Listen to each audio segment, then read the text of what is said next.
Packers claimed Trevon Diggs yesterday off waivers after he was released by Dallas. Is that something or nothing as they head to the playoffs? To me, it's really nothing. I think this is a secondary that needs help.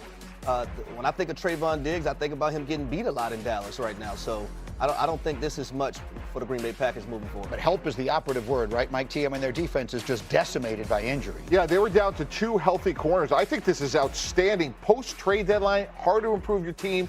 2 years ago, he led the league in interceptions. Great move by Green Bay. All right, so they give it some semblance of a shot with that there. Let me get to the next one here, and I've saved Schefter for a moment here. But, Mike T, let me get to the next burning question. Which team, when this weekend is over, is going to receive the much sought-after #1 seed in the AFC? I'm going to go with the Denver Broncos. I think they're the most complete team, and one of the indices for that is point margin. They are 8th in the league with plus 74, meaning they scored 74 more points than collectively their opponents. So I think taking nothing away from Jacksonville and New England, who have great years, if Bo Nix plays B or better, this team gets to the Super Bowl. And Schefter, so again, gets to the Super Bowl is you took the question and want to step even farther. We're just asking who's going to clinch the 1 seed this weekend in the AFC. You're taking them to go all the way. Yeah, if they only have to play 2 home games in Denver with that pass rush and home field advantage, absolutely. And they have a big advantage this weekend, right, Schefter? Because they'll play the Chargers without Justin Herbert?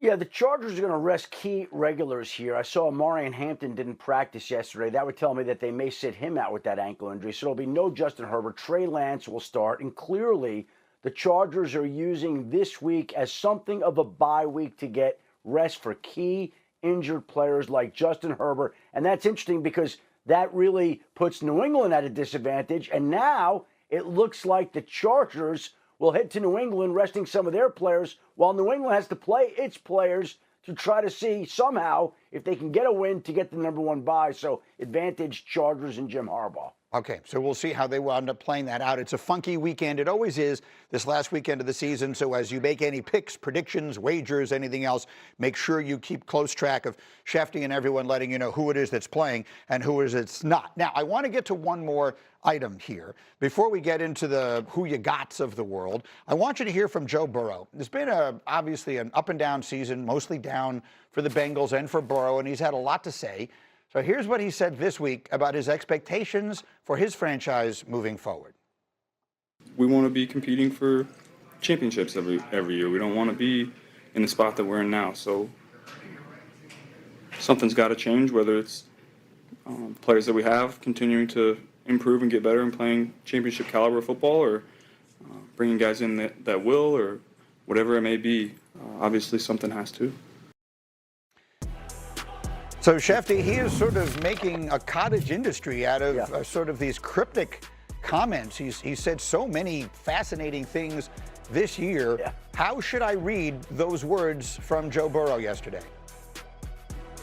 I almost get the sense right now that Joe Burrow has used these last few weeks, the last month of the season, to not speak to the media, but to speak through the media.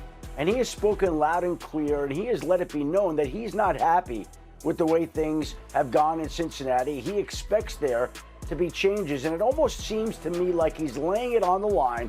He's committed to the team to being there, in his own words, for the 26th season, but it almost feels like it's a make or break season, that if the Bengals repeat what they've done this year, and really the last few years that they've missed the playoffs next year, I think that'll be the last we see of Joe Burrow in Cincinnati. However, if they can get it straightened out, they can go on to have a long, healthy, happy, and productive relationship together. But Joe Burrow seems to be laying it on the line to the Bengals in all his comments these past few weeks to say, we need you to get something done here. We need this roster to be better. We need this team to be better. And most important, we need the results to be better. And if the results aren't better, then there are going to be more comments that come, and they're not going to be the type that the Bengals and the organization likes. Now, yeah, look, I'm not meaning to put this on Joe Burrow, but candidly, one of the primary reasons why they didn't win games this year because he got hurt and he wasn't there for a lot of it. Now, their defense was unimaginably bad, and maybe they would have lost games anyway. But when you hear Burrow talking that way, as you put on your general manager's hat, which you wore in 2 different cities over the course of your life, like what are you hearing there, and what do they need to do? Yeah, it's similar to what Adam said. He is somebody that is not happy. I bring him in, I close the door, I get my yellow pad out, and I listen, and I want to hear it all. I want to take it all out of him, what's wrong and how do we address it. And Harry knows this as a former player. It starts with Trey Hendrickson. And Greedy, let me tell you why. Way beyond the stats, nothing demoralizes a locker room when you let a productive, high-character player leave. That guy cannot leave the building. And the fact that it's been drawn out, I'm sure Joe Burrow is saying, like, what are we doing? Like, this is the type of person we want in the program, the person and the player. If we don't pay him, what do we stand for?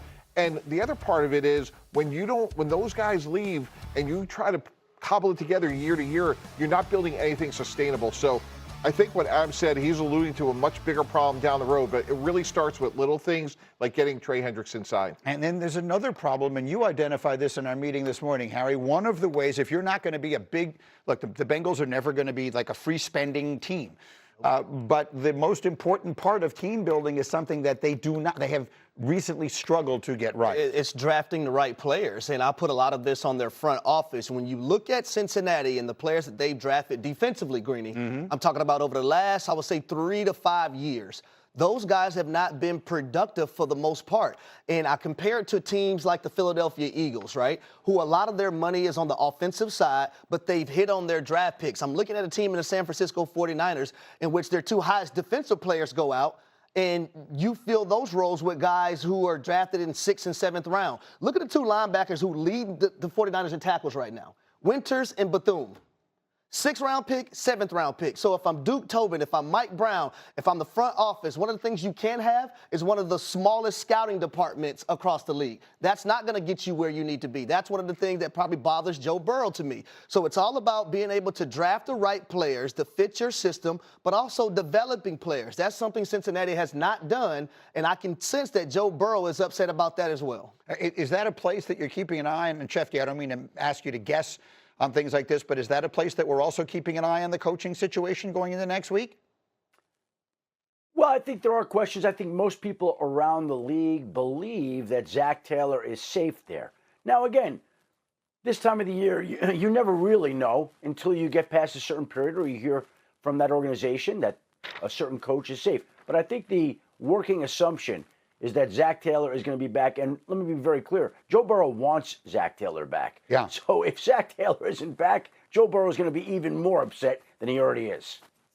Well, I would also say this, Greeny. As far as Zach Taylor, right, because we know he's the play caller, he has to do a better job of protecting Joe Burrow, right? You can't be in these empty sets all the time. You can't be allowing Joe Burrow to drop back and pass the football majority of the times. You have to give him a run game.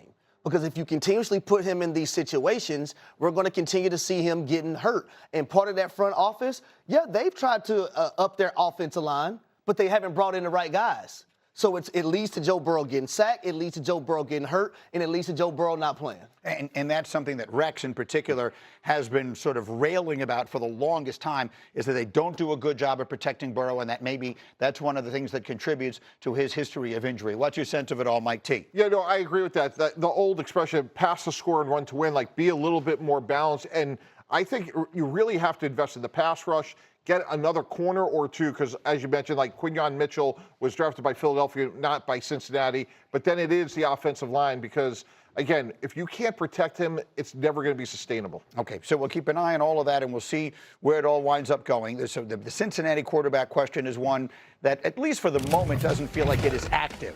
This question does. There are giant questions at quarterback in New York. Mainly, is Jackson Dart definitively the future? If he is, who's going to be his next coach? Or are they contemplating making a change in this offseason? We'll answer that after we see if Harry can answer this from Sneaky Hembo. All right, so Miami with